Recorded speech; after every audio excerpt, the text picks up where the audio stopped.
keyword research, competition analysis, maybe tell stories. Let me know in the chat if you could hear me. It's a pretty loose agenda for today, so we'll see where it leads. I have a couple tools open in case someone wants to go that route. And one thing that's on my mind a little bit, let me see. Yep, I could hear it, but let me know in the chat if you can hear me as well, and say hello. Let me know where you're from, if you've been on these before or whatever. So Daniel's here. We have Gaz also. Gaz, it's been a little while. And our friend David. David is a moderator. Thanks for keeping order out there. Oh, and Matt is here. Matt Giovanisi from Money Lab. Thanks. So yeah, we're just chatting today. I just published a video using Jasper. 2,000 words in 20 minutes. It actually took me like about 30 minutes, but I condensed it down a little bit and actually walked you through. And one of the reasons why I showed that process is because I used another tool called Content at Scale, which I have published a video comparing Jasper and Content at Scale. And it's a very stark contrast. Jasper takes a lot of back and forth, and the 2,000 words that I ended up with, I wasn't super happy with it. I mean, it would take me even longer to fix it up, but I show you the whole process and I don't really sugarcoat it or anything. I let you know when I'm having issues and all that stuff. But I'm curious, let me know in the chat. There's only a handful of people on right now, but in the chat and people that watch this later, a lot of people do watch the live streams afterwards. Let me know. I mean, do we care about the AI tools? I mean, it's mixed. It's mixed. And I know even in this audience right now, there are a lot of different opinions. Because now with Chat GPT, I was talking to Matt the other day, and Matt is pumped, right, Matt? I'll let you tell your story in the chat if you want. But basically, you know, everyone's very excited, and I was like, oh, okay, I'll jump on board. I still haven't tested Chat GPT yet, but using Jasper still leaves me with a question, like if people are actually saving time or what are they publishing? I think, I know Ariel. Hey, Ariel, good to see you on here. I'll be chatting with you later. Ariel, like you use the tools, but like you edit it afterwards. And I guess, you know, people were saying like it really helps you get started. It helps you move past writer's block and all that stuff. I think it could be helpful for like research and like you want an outline that you can, you know, start from. Maybe you get 10 bullet points that helps you get started and then you can go from there. So Matt says, I use Jasper. That must be how I'm just giving Matt a hard time because I know he has to talk to me through the chat here. So did you use Jasper on Swim University mainly, or did you write that? No, I'm just kidding. I'm just teasing Matt here. So Matt says, everyone's telling me that Content at Scale is all right. Was it decent? So I haven't used it a ton. I've only used it a couple times-ish. And one of the outputs was pretty much spot on and I could use it straight away. And the other one needed, there was like 2 or 3 paragraphs that were like off topic. So I'm not sure how it ended up being off topic. The rest of it stood alone. So it was like someone copied and pasted like irrelevant information into it. It stood alone, but it was like not what I was looking for. So that said, I know other people that have used Content at Scale more, but generally it didn't require the hand holding. I didn't have to give it, you know, all the facts. I didn't have to tell it to write 2 sentences at a time to make sure it didn't mess up. It just took a couple pieces of information, topic, who the audience was, and maybe like one other piece of information. And then it was 2,300 words in about 5 minutes or so. And Mr. Techie says, I think it does not matter if we care or not. But AI is already here and it's going to dominate content-wise. So I'm curious, and I don't have a super strong opinion. I'm not a huge fan of most of the tools in in general for like what I'm trying to do. It doesn't mean that they're not useful, but if we play it out, let's say, Daniel loves AI tools as a tool, and you need to be able to use the tools competently. But my question is, let's say more of these tools come out, they get better, and then we're all using the same tools to produce content, and then we publish that. And let's say the price comes down so almost everyone can use a tool. What is the differentiator going to be? And I think what it comes down to is, maybe original photos, maybe your own spin, maybe some personality behind it. I don't know. I hear, Chat GPT is fantastic and, can code, and it's just going to be able to do so much more. I think it's probably better than GPT-3, but again, I haven't used it. That's kind of my style. I talk about stuff I don't understand yet. All right, and Gus says, I've been trying to get onto ChatGPT and test it out, but it continues to say it's at full capacity. So luckily, it sounds like I missed out, and I'll catch up in a couple years like I did for Jasper. But everything's fine in my life otherwise. So, all right. Matt also says, I think these tools are wasting our time. It's going to spit out mediocre content and flood the SERPs with crap. Then people created content will rank. Yeah. I think this is a strong point. So Matt says the tool is still scraping the internet, which is about 95% shitty content. So it's just going to empower more shitty creators to create shitty content, and the cream will always rise. Yeah, and that's, I mean, we were kind of seeing that in some very saturated industries where maybe there's a handful of people doing interesting original stuff, and then a lot of people are just mimicking. Some of the people mimicking and publishing very derivative content, I think, can still do okay, but the more people there are, the less there is to go around. And if you're doing kind of a bad job, then it's just not going to work out. So it's fun to fill the airtime when I don't have too much to talk about. And people are very excited. Daniel says, I think for general information, ChatGPT will be good. We might need to give more of an opinion-based view on things. And Ariel says, AI is only going to keep getting better, and it's worth getting ahead and using it to get ahead. So, and this is where, and Ariel also says, once upon a time, people said the internet wouldn't catch on. So I think so again, Ariel, actually, we'll talk about it when we chat later. I'm interviewing her for another case study update, but I think, if we're using them as tools, it can be fine. I think certain applications are going to work better than others. But if we're talking about like publishing content on the internet, like the written word, then we'll have to see how it plays out, because I'm still not convinced. If the tools are writing based on other content, then at best it's going to only be as good as the existing content, right? Can anyone debate that? Is that possible to write better content than what is already out there using an AI tool? And like I said, if I'm hopping over to Jasper and I'm like, write like 3 paragraphs and it fucks up, then I'm not so sure. So I don't know. So one thing that could be interesting, so let's say you're doing a different format, not the written word. Let's say you're making YouTube videos. Maybe then you can have Jasper, ChatGPT, whatever, do research, maybe write out your script for you. And then you're taking it to a different format video that may have different algorithmic components to, get views, to rank, to be suggested to other viewers.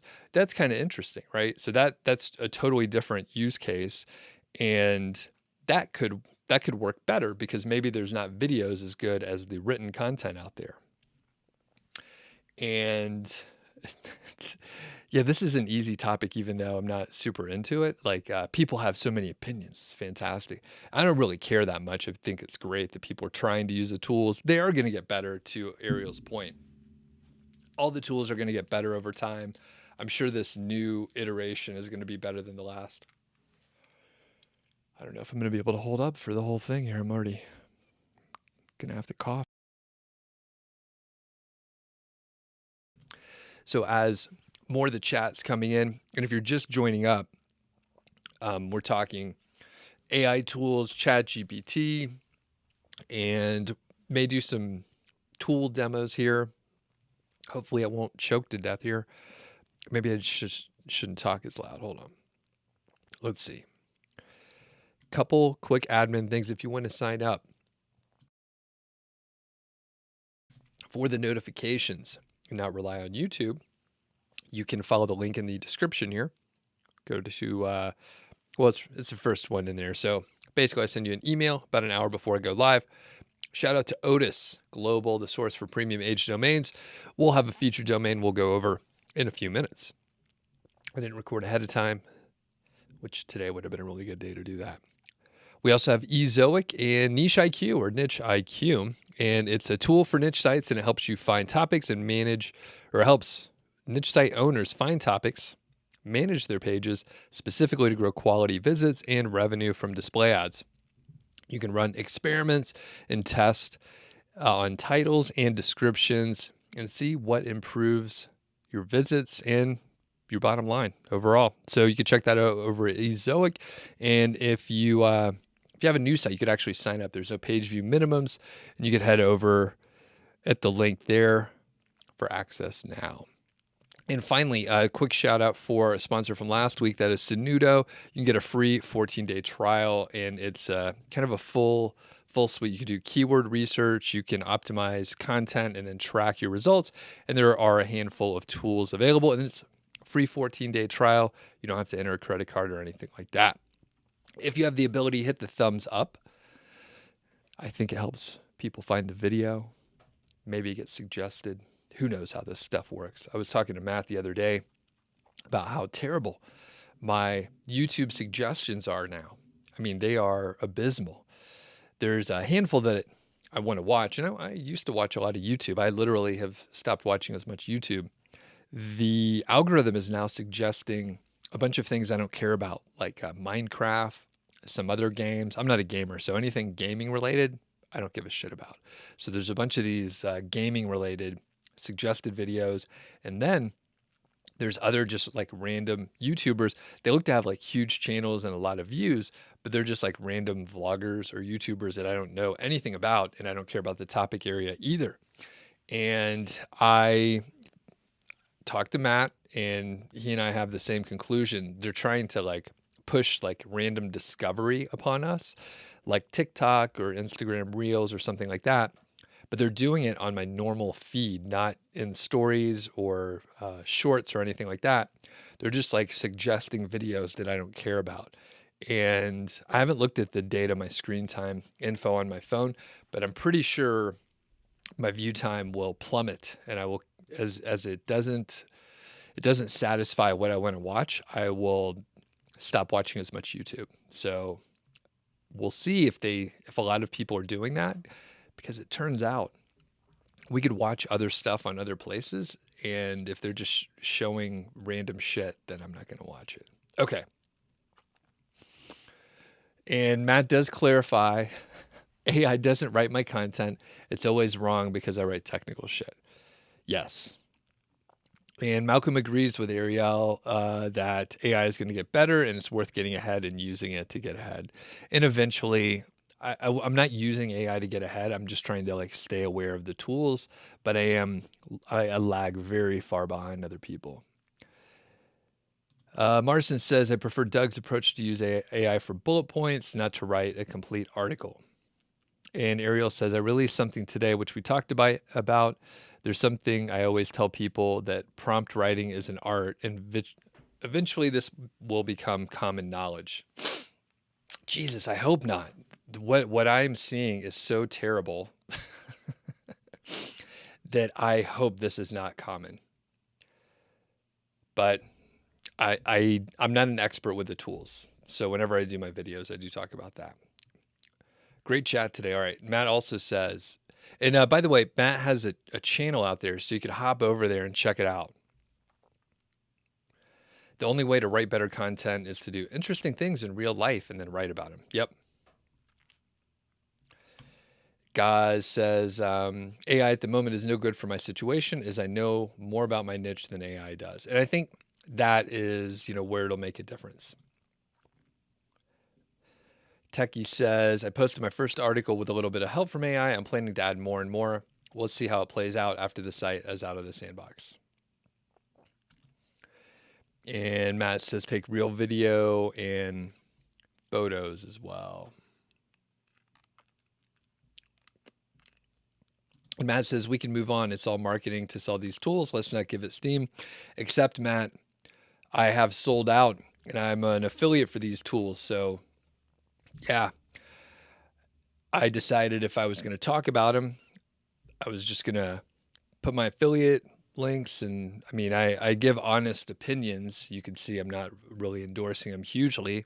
And usually my videos are a train wreck of me trying to figure out how to get something out of the tools that are useful. But yeah, I'm not going to waste my time creating the content or talking about them if I'm not somehow like getting something out of it, just because I don't necessarily believe in the tools right now. And Matt just says, oh yeah, I use Jasper. So there you go. But just for research. Mr. Techie says, I'm targeting low volume keywords using KGR. I'm focusing on informational stuff, monetizing with Ezoic, and you're planning to add affiliate articles later. What do you think about the strategy? Great. Sounds perfect. Yeah, informational stuff, usually a little less competition early on. Hopefully Google will like you. And then, I mean, you could add the affiliate articles whenever you want, I think. So with that said, what keyword research tools do people use out there? Matt, what do you use? We haven't talked like down in the weeds, but I know you're going to start doing some stuff. You're going to start publishing more stuff on your YouTube channel, right? So one thing that I could share my screen on if we want to, but only if we have some interest in doing keyword research. But I think we have a group that, you guys have seen me do keyword research before. Matt uses Hrefs. Okay. I really like KW Finder for sort of like pure keyword research. I would usually reference like Hrefs as well. And all the tools are fine. Like, I don't think any of the sort of modern tools do a bad job. It's just, are there other tools that you need? Is there other functionality? Do you need like a full suite? Do you need like all the backlink database over on Hrefs? I used to use SEMrush all the time. I haven't in a while, nothing active, but Matt says he's thinking of switching. I know a lot of people do use SEMrush. I was at a conference over at Ezoic a couple months ago, and most of the people, it sounded like they were using SEMrush. And I actually use a lot of keywords everywhere. Guys mentions using Answer the Public integrated with keywords everywhere. Yeah, keywords everywhere. It's always running. I don't even pay attention to it. And low fruits, a lot of people do talk about low fruits, but I've never checked it out. Again, I feel like most of the tools kind of do the same thing, so I don't feel like any of them do anything really special. There's also Keyword Chef that Ben has. He's been on the channel, and that's fine too. I mean, I don't have an issue with any of them. There are some old ones which I can't remember, which ones are completely not updated, but there were some old ones that were promoted heavily when I first started that, they stopped updating them, or they're just kind of old technology. So yeah, I think any of the tools are fine. And then if you don't care about keyword search volume, just using Google Auto Suggest is totally fine. I mean, there's several people that I've interviewed in the last year, and they just use auto suggest. I don't even think they check on the search volumes. They just, if they know it's a good topic, they'll go for it. And Techie says Hrefs is too expensive. Yeah, it's definitely for pros, and you're only looking at the search volume to calculate the KGR. Yeah. All right. Cool. So I guess let's hop over and we can look at KW Finder. Let me make sure I'm sharing the right screen here. Anyone interested in a specific topic area? If not, then I'll randomly pick one. So I'll put like best camera for live streams. So one thing, I've picked up a couple just side gigs. One of my friends needed a choral performance, like a choir, to be live streamed. Like she sings, and then she was trying to find, I guess she got put in charge of finding someone that would live stream it. And it's pretty expensive if you get like a professional outfit. I think it was like over $1,000. I was like, I have the equipment, but I don't, I don't do this, so I'm not sure I'm the right person for it. But I met their budget because I was like, what's your budget? I'll do it for that. No big deal. So it's a few $100. But I'm just using like the gear that I have here and a couple lenses. So I set up like a 2-camera system. I was able to get the sound feed from an audio engineer who actually set up mics and everything. And then I worked with him to get the right feed. So it was, it was good overall. Was able to stream it. I'm using like the same software that I'm using for this. And I mean, I think it's totally fine to use like the kind of cameras that I have, but I was just like, maybe we could check that out. So when we look here, no surprise, these are fairly competitive with the KD. That's the keyword difficulty value. The KD on many tools is fine for moving forward and prioritizing, but it doesn't necessarily mean it's 100% correct. And if you published, a low competition versus a high competition difficulty kind of score, that it would react exactly how you expect it. That said, it's a good way to prioritize. So, here's one, best camera for live streaming church, KD of 18, and actually 550 searches per month. So that's actually a pretty good one to go after. Streaming in general, so 41 live streams is 30, but quite a few searches. And if you actually ranked for best camera for streaming, that would be a really valuable keyword, because that would be an expensive product. So as we scroll down, best 4K camera for live streaming, so lower search volume, not quite as competitive, but you get the idea here. Basically, you can start with something kind of specific, for live streams, and then it gets more specific. So mirrorless camera for streaming, and best camera for Facebook Live. So again, as you go down and make it more specific, the search volume goes down, but the keyword difficulty and the competition also goes down. So usually you can start with something broad and then get more specific, lower search volumes, and build topical authority. So here's one that I wouldn't have thought of. Best camera to live stream youth sports. So again, pretty specific. You would want to have a look over here at the SERPs. So, this is one good thing with KW Finder. It shows you the SERPs over here. And let me get rid of this little chat window. And you also get the the Google Trends over here, which is helpful, and some specifics. It actually puts data here from other tools. So you have the domain authority, the page authority, citation flow, trust flow, links, and so on. All right. So let's see what else we have in the chat here. Matt says, I mean, $100 a month for a site that makes 10,000 is a drop in the bucket. So, and Matt, that is right, but you're jumping ahead. So a lot of people are making zero and they're like investing into it. So $100 a month is going in the hole. So that's a tough one. Now, you are saying that you're kicking yourself for not using a professional SEO tool when I was new. I would be a lot further ahead if you had.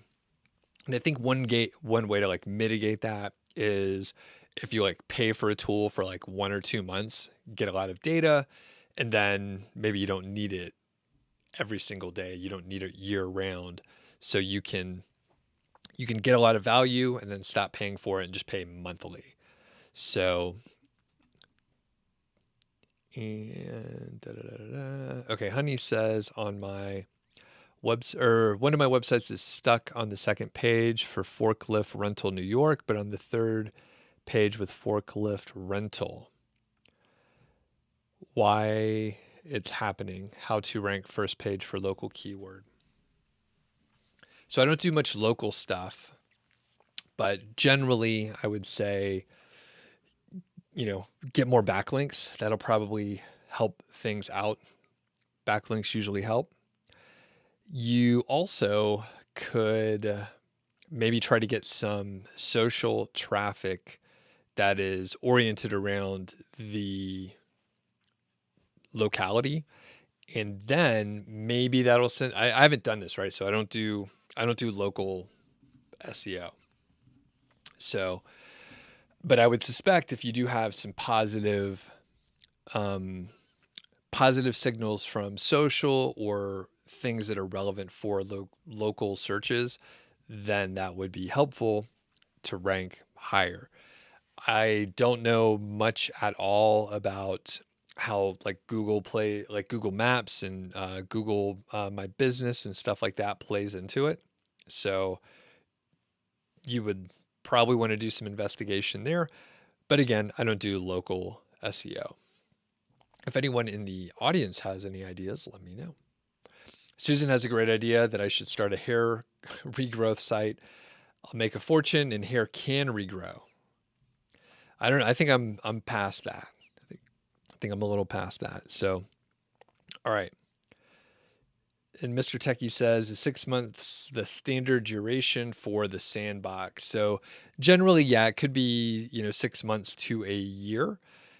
And it just depends. It's definitely seemed more like a year recently in, people that I've talked to like the last couple of years. It takes a little bit longer to get significant traffic. And Matt, do you have any info on that? Like sandbox time frame or anything?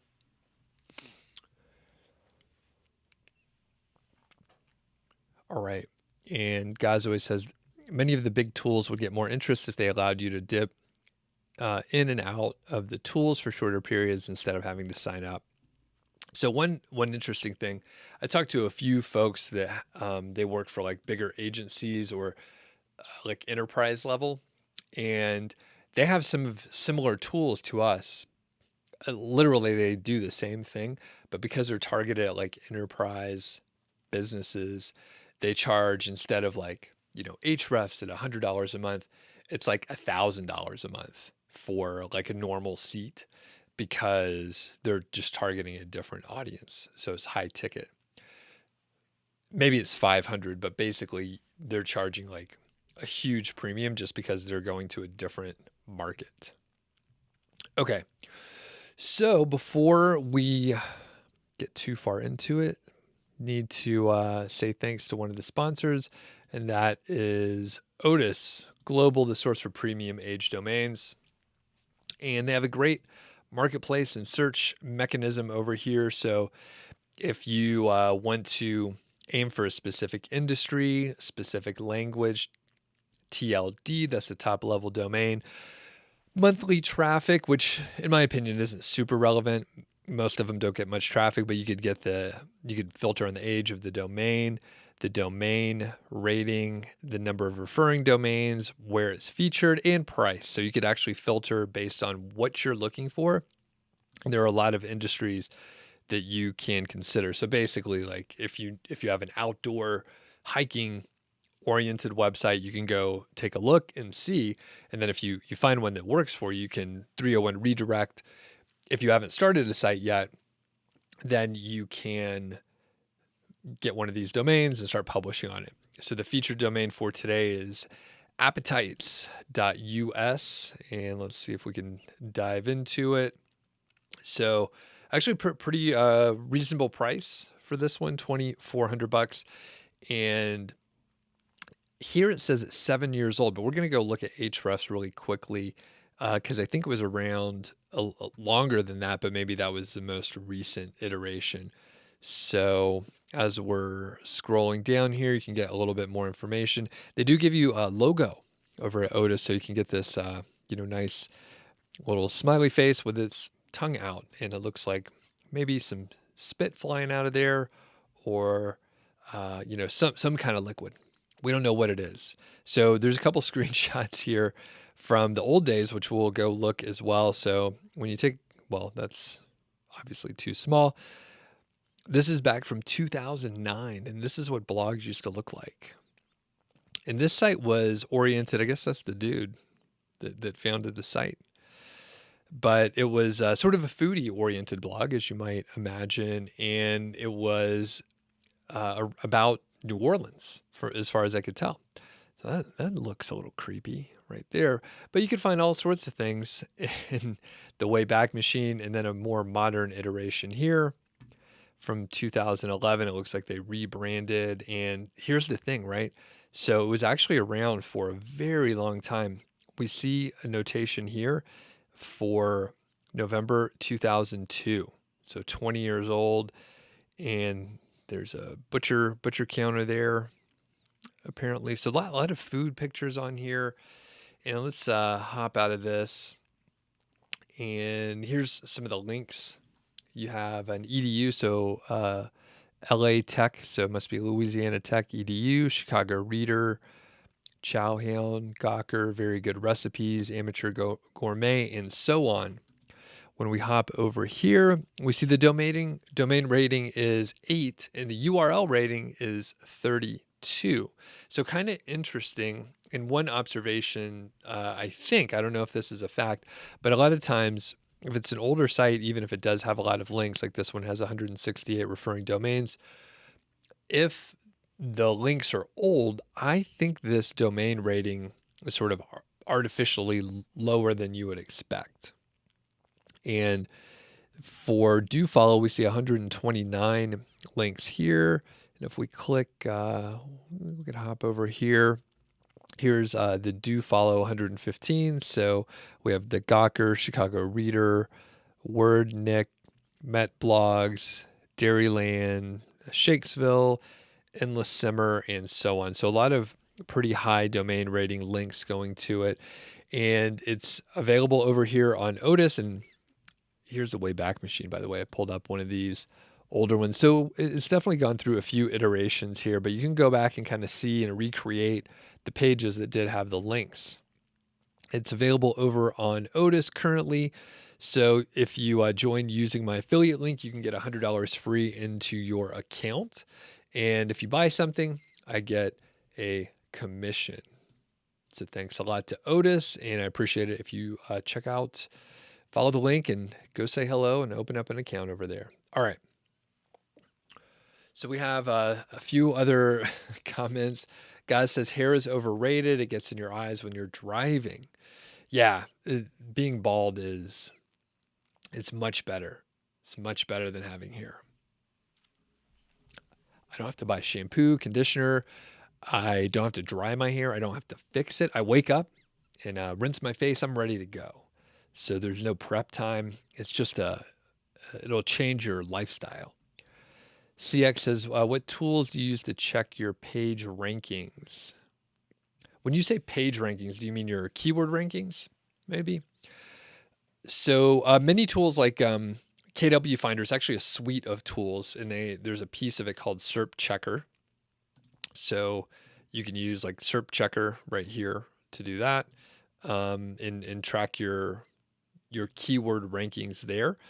Tools like Senuto, it actually has a tracker as well. So you could create a project and track it over here on Senuto. There's a tool also that I've used for years called SERP Robot. I think they've changed names, but SERP Robot works fine and it's relatively inexpensive. They used to have a sort of free option, like a freemium model. So that could still be out there. I'm not sure if they've changed their offering. Teggy says bald people are considered wise in my culture. Yeah, that's right. Yeah. And I have no issue with being bald at all. It's just a niche recommendation from Susan. Just a recommendation. So Honey says, any good domain catcher service? No, I don't have any recommendations for that. Odys, I mean, they have the marketplace there. It's ready to go. You can just buy it. Mr. Techie says, how can you check that the site at Odys is not penalized from Google in the past or blacklisted? So there are certain ways that you can go and check to see if there's evidence that it might be. To my knowledge, I don't know if there's a way that you can reliably check if the site has been penalized or blacklisted until you have possession of it, and then you put it into Search Console and see if there's like a manual penalty or other notifications. The good part with Odys is it's a high quality service and marketplace. So they are vetting and checking. So you saw the price of, it was like $2,400 for the domain that we mentioned today. There are many others that are more expensive. So they are, finding, they're verifying, they are checking to make sure there's not evidence of, weird activity. One of those things, right? You could go to a tool like Ahrefs and look at the backlink profile. And you could also look at the anchor text that is used. That's one of the best ways to check. So if you look at the anchor text that is pointing to the site, it'll give you a very good idea if there was some manipulation. Is there a lot of exact match anchor text for a money type keyword? If you see that, or if you see, weird spammy things, then that is a bad thing. It doesn't mean that it's not penalized or blacklisted, but if it looks like a normal backlink profile, then things are probably all right. You may have the capability also, depending on the Ahrefs data, to see the site had traffic for a long time until it dropped and they stopped, I guess they stopped the website. There was nothing there. So if you could check that. All right. And if you Googled and checked around, you could find other ways to try and verify. I think there are some tools that supposedly tell you if a site is blacklisted, but I'm not sure how they get that information. I don't know what the tools are either.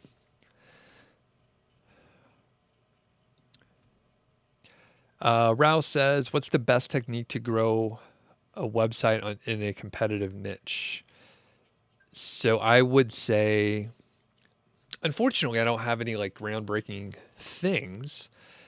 Generally, you publish the best content that you can publish, as much of it as you can, and try to promote the site, whether you actually, try to get backlinks or if you're just networking and becoming part of the community. That is how you rank in a competitive niche. You just have to, there's no shortcut. So the best technique, publish really the best content that you can.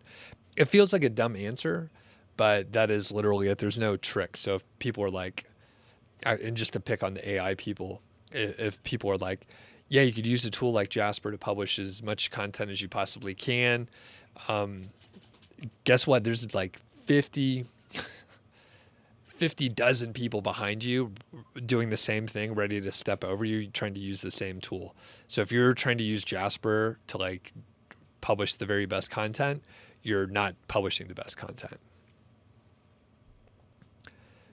And I say that with confidence based on not using the tool that much, but how can it possibly be the best content if it's derivative on other stuff? Rouse says, can we target micro niches as categories? Sure, you could do that. It could help build some topical relevancy. All right, and Janice says, the number one way to check page ranking is to Google it yourself and keep going from page to page until you find your site or page. It may take a while if you're not in the first 3 or 4 pages. Cool. Just manually check. So Rob says, how to find trending keywords. I don't know. I think, you can go over to Google Trends. Luckily they named it something easy, but Google Trends I think they tell you the trending keywords, but you could dial in. There's some, other pieces of the functionality you could use also. Mr. Techie says, so Odys will check the domain on the buyer's behalf before listing it on its website. Is that right?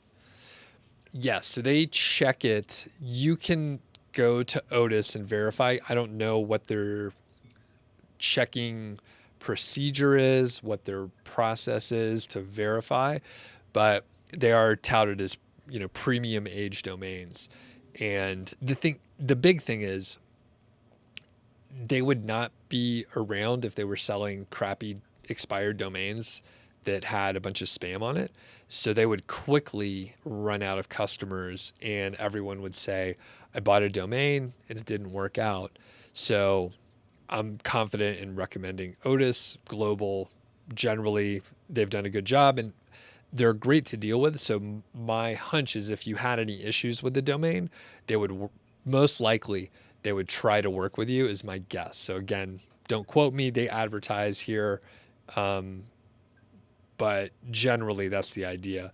Like, it's premium. They've verified that the domains are in good shape. Prussian says, is it possible to send you a website so you can audit it live? So I usually don't audit anything live. Part of it is for your own good. Check with Alex over at WP Eagle. I think he's on a sabbatical right now, but he'll probably be back. But he has done audits live. I typically don't, because if I go and we start looking at your website and then I share what it is, like hundreds, thousands of people are potentially going to look at it and they could just copy what you're doing. And then they could take your keywords, stuff like that. So I generally don't do it because people may not realize they're shooting themselves in the foot. Especially, let's say we do it, I find you like 15 keywords, something like that, and then someone else just copies it. Maybe they're already in the niche and they're like, oh, I'm just going to copy this person. So no, I don't usually do that. But other sites, other people do live teardowns, and I guess no one has an issue with it. But I try to protect you from yourself.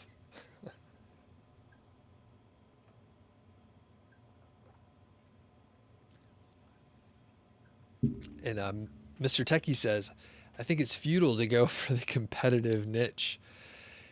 And it depends on, what you define as competitive.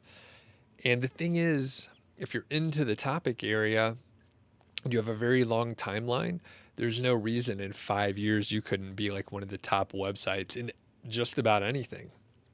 I mean, 5 years is a really long time. So, but if you're looking at a narrow point of view or something like that, it could be different. And I mean, if people are like, I don't want to compete too much, like I respect that too. CX says, how important is topical relevancy? Can I just blog about all kinds of pets, or does it matter? Do I have to niche down to a certain breed? No, you could be general, but it typically will take a little bit longer to rank for the more general things than something very specific. So one thing you could do is brand your site in a broad way and then target very specifically early on. So Rob says, when buying expired domains, should we rely on the Moz spam score?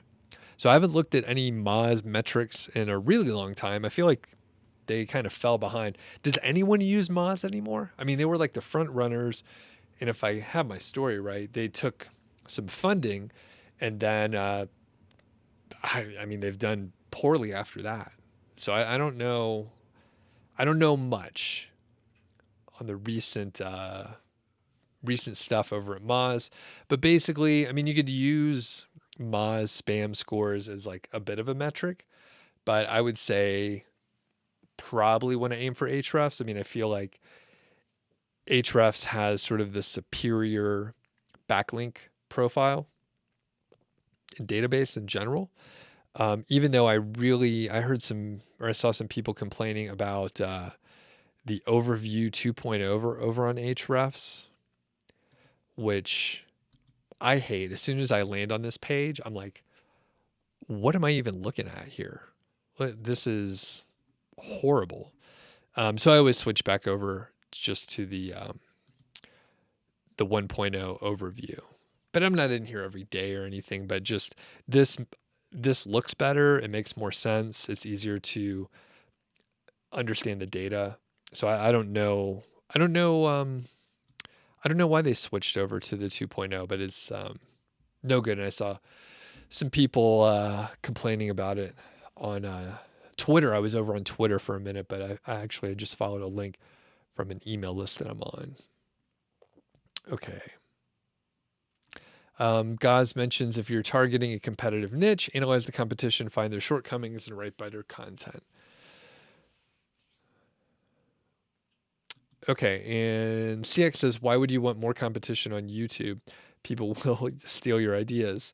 Yeah, and that's the idea. I mean, people are like, hey, can you take a look at my site? And I think, I tested this because I kept saying, hey, I'm not going to review people's sites live. It's just a bad idea for everyone involved. And I kept seeing other channels doing it, and everyone was really excited about it, and no one seemed to have an issue. So I think like once or twice I was like, I'll review your site. I think maybe I reviewed Daniel's once, but I only did it maybe twice or so. And I mean, I guess everyone's all right. But the thing is, I've just had so many issues from copycats and people that have ill will, So I would look out, and it's here's one of the flaws in the business model. So people don't talk about this too often, but if you just need, I heard it on another podcast too, but I'll paraphrase. But basically, it's a very low cost to entry. You can get hosting and then use a free theme. You could use some free tools. If you, let's say someone doesn't have any ideas and they see the site that we would review, and then they see the keywords there, they don't even need a tool. They just copy your keywords, right? The barrier to entry is so low that just about anyone could start a site, and you have very little competitive advantage unless you're in the niche. Like Gaz says, I can't even use AI tools because they're so behind, and I'm an expert in the area. I'm part of the community. I could write original content. I could take original photos. Like that'll win. That'll definitely take it one step further. But the barrier to entry is so low that unless you have like a competitive advantage of being in the niche, then it's kind of hard to defend your position.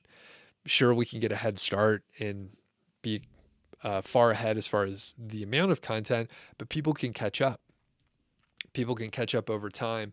And there was an instance where someone basically found one of my sites and they started copying like every single one of the keywords. They didn't copy the content, but they copied the formatting, the length. They effectively, what they could have done is grab the content from my site, put it into a tool like Jasper, rephrase it, and then publish it. And the thing is, they didn't beat me for very many keywords, but they did start siphoning off traffic. And maybe they would rank number one for 5% of the keywords they went after. It's only 5%, not a huge deal. That amounts to a decent amount of traffic, but they would also start ranking for some of the other positions in the top 10. So even if they weren't ranking higher than me, they were still taking a bit of the traffic away. Further, right? This happens one time, no big deal. Let's say it happens with 5 of your competitors. So all of a sudden, you're trucking along, everything's cool, you're getting X amount of traffic. Then you get a couple copycats, maybe a few of your legit competitors start doing more keyword research and just sniping all those keywords. Then you have a problem because you've lost, 5% of your traffic a few times, plus a couple competitors hop in there. All of a sudden you're down, 40 or 50%. And that's not even considering negative SEO. So all that to say, one of the flaws with this business model is the competition for entry is low, which is good because many people can get started, but it also means that there's a lot of people in the beginning stages rather, that you have to look out for. So that's another reason why it's a bad idea to just hop on a channel and say, here's my niche, here's all my keywords. Someone with a huge amount of time can go and give you a hard time.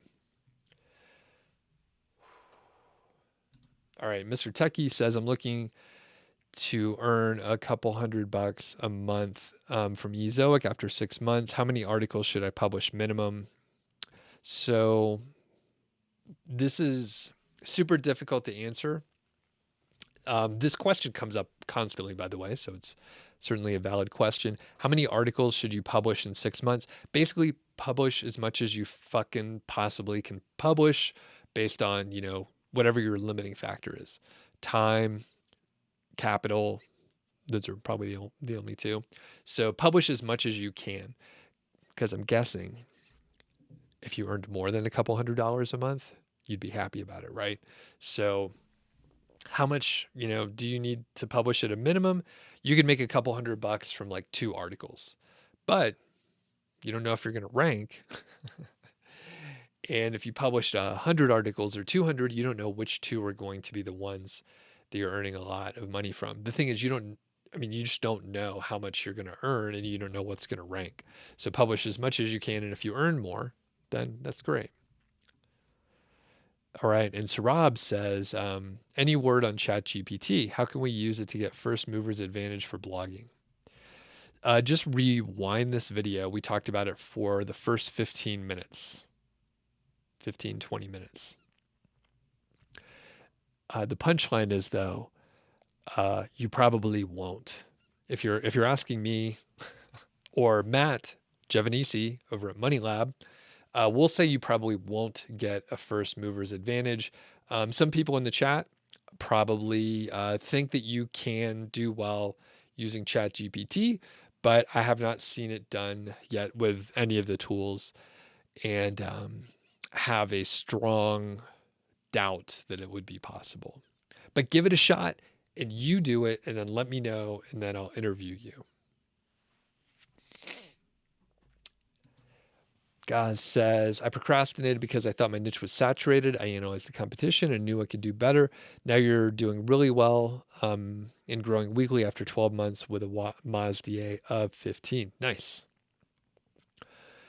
And how many articles do you have, Gaz? You have 55 articles, 50 hits per day, and you're making 50 pounds per month after 12 months.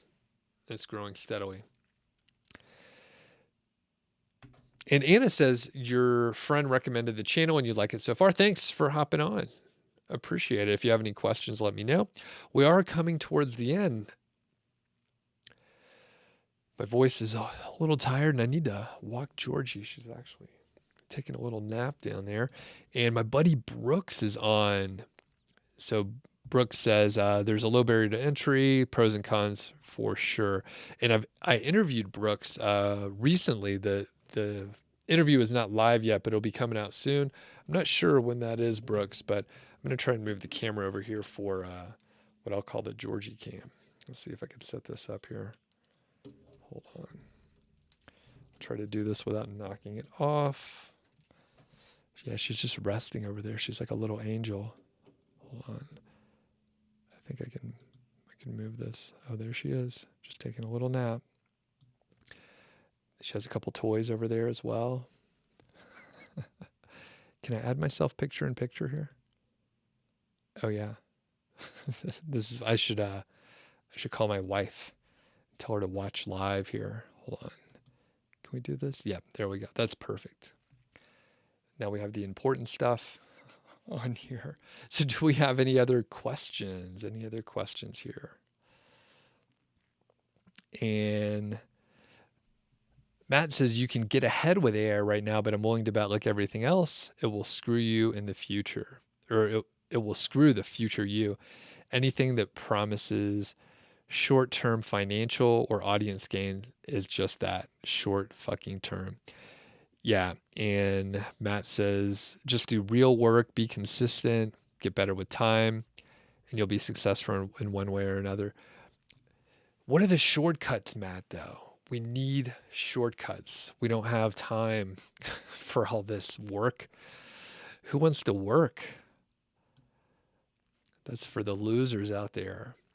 So, yeah, Matt, I agree with you quite a bit. Oh, she's starting to snuggle up a little bit there. And this is what the channel is degraded to at this point. I'm like, hey, who wants to watch a video of my dog sleeping? I do. Oh, she's like, don't talk about me. CX says, we'll get through the chat here. And then, yeah, any other questions? Anna, do you have any questions? Thanks for hopping on for the first time. And CX says, if you automate, yes, you'll have an advantage. If you do it manually, by the time you start making money, Google will release a new update to patch what you did. And okay. Yeah, and I think, the hard part is we are getting a ton of marketing messaging to do to use the tools. And then I'm part of the fucking problem, right? So eventually, the thing is, like, I do these live streams, try to have like the community aspect and everything. It's great. But then for about 2 years, every week, a couple times during the same live stream, people would ask about the AI tools, and I kept pushing it off. And then eventually a few people like Ariel and some other folks said, hey, you should check it out. They're actually a little bit better. And they are a little bit better than they were, but I don't think it's at a point where I don't think it's at a point where you could like make a full-time income from a site where you're just using AI content. If you're using an AI tool and then you're editing it, maybe that can work a little bit. But at some point, again, I just published a video today with Jasper where I had to really wrangle it to give me anything useful. And then I would still have to edit it. And the fact is, I could just write it faster and better than trying to like shoehorn a tool to give me like 2,000 words. Now I may not be using it right, because a lot of people are really convinced that these are great tools. Anyway, I don't know. But at some point I was like, hey, I'll check them out. And again, now I'm part of the problem because I'm saying, hey, you can use these tools. Like Content at Scale it gave me like an article, pretty much usable. It was formatted also. It had subheadings. It had a table of contents. It had a click to tweet section, key takeaways with rich formatting. Like it was ready to go, copy and paste it into a tool. It's expensive though, right? So there's no real free rides here. And Matt comes in. I would love a shortcut for 6-pack abs. The cool thing, I don't have 6-pack abs. Matt and I have a keg. That's our ab area. But I think the easy thing with a six pack is all you have to do is not eat. And the big thing is diet. And I just eat way too much. Matt and I drink way too much. It's not going to happen for me. Okay, as we're wrapping up here, Janice says there are a lot of free tools out there for beginners. Try PageSpeed Insights. It's one of the most useful for beginners. And Gaz says it doesn't look like Georgie wants to walk. And Brooks says your wife is going to steal the dog. What kind of dog do you guys have? Brooks, I forget if we talked about it. All right. And CX says you could make a full-time income promoting the AI tools, hence the hype. Yes, and that is one of the problems. So I hope people, I mean, if you just see the headlines of my videos, you would think that I'm promoting them really hard. But if you watch the videos, it's a different story. it's a different story. And yeah, Matt says, how long do you not have to eat? Like a week? No, I think it's like months. Like just you got to eat. Now what we want to eat. Now what we want to eat, brother. So, and I know, yeah, you can't get the six-pack abs. You can't get the six-pack abs or organic search traffic in a couple weeks. You have to spend a lot of time on it. And we do. Now we have 27 people through just sheer effort here, or maybe it's just Georgie. So God says maybe she doesn't want to walk, but hey, little lady, you think you want to go on a walk soon? You want to go on a walk soon? Oh, did I wake you up? Hey, you want to roll? Do you want to go for a walk? You want to go for a walk? Huh? Are you ready? Are you ready to get up? Do you want to? Oh, yeah? Okay. Are you ready? You got to tell everybody you're ready. All right. Are you ready? All right. Okay. Okay. So she's ready to go now.